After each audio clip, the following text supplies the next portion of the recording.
So you've been licensed for how long? So I actually got licensed in 2016. So you would have been what, like 5 years old? Yeah. Like close to much, it? Yeah. Yep. You were what, 20, 21? So yeah, 20. I was 20 when I got my license. And I mean, we share a similar background. Yeah. So I always feel dumb saying this, but I grew up in real estate. Yeah. And I'd gotten my license, was ready to get into the business, and got engaged at the same time. And my husband was a brand new realtor. And I freaked out and I got scared. And so I wanted to go for more of a salaried position. Yeah. And so then I went into title insurance for a few years. Hated that? To start out. It was different. I mean, it was my intro to sales. So I think everyone's first job in sales is it's a little rough. Chaotic. Yeah. Yeah, there's a lot of skill sets. How did your dad feel about that? Hey, for those of you that don't know, right, because there's going to be a lot of people that don't, explain a little bit about who George is to everybody. So, and I don't want to make this all about your dad, because believe me, like I get the pet peeves there. I want a little bit of context about who makes you. Right. Because what people don't understand is, even though you're young, even though I'm young, I think what my head start was in the business is when I got licensed at 24, I was able to sell 58 units in my first 8 months. Amazing. Well, yes, great, whatever. The numbers were great, but it wasn't really my first year in real estate, because I've been having real estate conversations since I was 6 years old, riding in the back of a truck. And actually, I called George a couple of weeks ago when we kind of got back into contact, and he goes, I remember your dad from 20 something years ago. Oh my gosh. Right. So a little bit about who your dad is, what you guys kind of have going. Yeah, so I always like to say I was born into the business. Both my parents have been in real estate since literally before I was born. Do you know anything different? Like, I don't remember anything that's not real estate related in my life. Nothing. And that's what's always bad is when people, have friends and family who they're doctors or dentists or whatever. I'm like, everyone I know is in real estate. It's not helpful. Yeah. So, but yeah, growing up, I mean, he's definitely an intense guy. So he's the CEO founder of Century 21 Everest. Which you guys have how many agents now? So we have just under 900. Mm-hmm. And that's a lot. We're across 2 states, right? So we're Utah and then California as well. And then how much in volume did you guys move last year? So that's a great question. I'm putting you on the spot. I know, I should have come prepared with that. But in Utah, we did just about 5,000 transactions. Which, an average purchase price of $500,000 or so. I mean, you can kind of do the math. Right. Exactly. So which is crazy. It's a big company, and I would say really unique in the fact that it's a big culture of motivation, personal development. And does that come from George? It does, yeah. And I mean, that's a lot of what I grew up with, right? Is, what was it like growing up with that? Really intense. That's what I always tell people.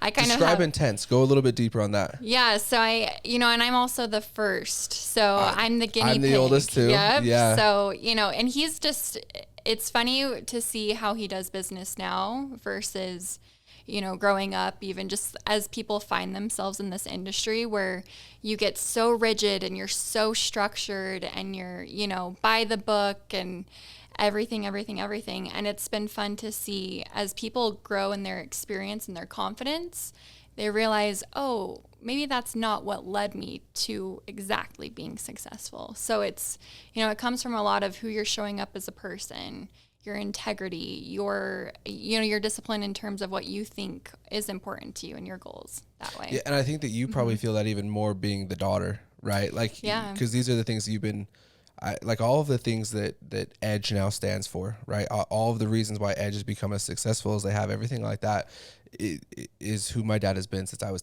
5 years old, right? Exactly. Since as early as I can remember. Yeah, exactly. So it was an easy transition. I mean, always about working hard. One of his taglines is winning is in the details. And so everything you do, just really focusing on doing your very best. And that made it, I think that's been a big reason of why I've been able to succeed in this industry as quickly as I have, is because I grew up just having that habit of giving your very best, working hard, not giving up, being resourceful, finding a solution. And it's just propelled me that way. So going back to the kind of the beginning then, even before you got licensed, right? I know for me, the fact that I grew up in it, the fact that I watched my dad, especially watching him go through 2008, 2009, 2010, I was hell-bent on the fact that I am not going into real estate. Right. Yeah. I am not going to do it. I am not going to do it. I am not going to do it. I don't know what the hell I was planning on doing. Yeah. Right? I don't know, skill set wise, real estate.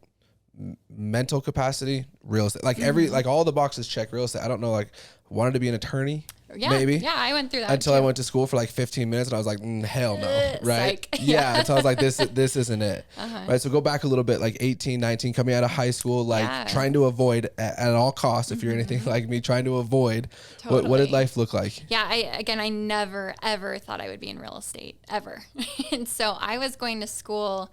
I got my bachelor's in sociology, and my plan was to be a social worker because I think, and I don't know if this is what you felt like, but I felt like there was so much in the lifestyle I appreciated about watching my parents in real estate that I wanted parts of that, but I didn't want the stress. I didn't want the, the chaos or the downturn in recessions. Yeah, like the idea, like watching my dad's life change, and I say my dad, but our entire family's life change, seemingly overnight, right? How old would we have been? I was 20. Let's see, 2008. I would have been 15. No. How old are you? 29. 29. Okay, yeah. So we're like 3 years apart. Yeah. So I can't do math all of a sudden. I can tell you what 3% of 29 is, but like, but yeah, like, so like 10 years ago, like 10, 15 years ago when 2008 hit, I mean, I would have been, it was when I was old enough to notice that like something had changed. And I remember watching my dad, I used to make fun of him for it, which now I feel like an asshole, but I used to watch him come home and just like stare at the wall. Right. And just zone out and just blank out. And I had no idea what was going on in his life. I wasn't old enough to watch the news. I didn't have a phone. I wasn't like paying attention to some of those things. And luckily I think my dad did an amazing job of not letting me know where we were at financially. So like I didn't, so even though his life changed, like ours at home didn't really. Yeah. I was the same way. I remember I was in dance, and my teacher would always come up to me and she'd be like, hey, do you know when your parents are going to pay your tuition? And ask, just not out of spite or anything, but just wondering like when it was coming. And that's the only thing I can remember of thinking, oh yeah, we were struggling, right? And we really were. I mean, truly, if you hear some of my dad's stories, I mean, literally hours away from losing our home. And it's pretty incredible the amount of pressure people can hold on their shoulders.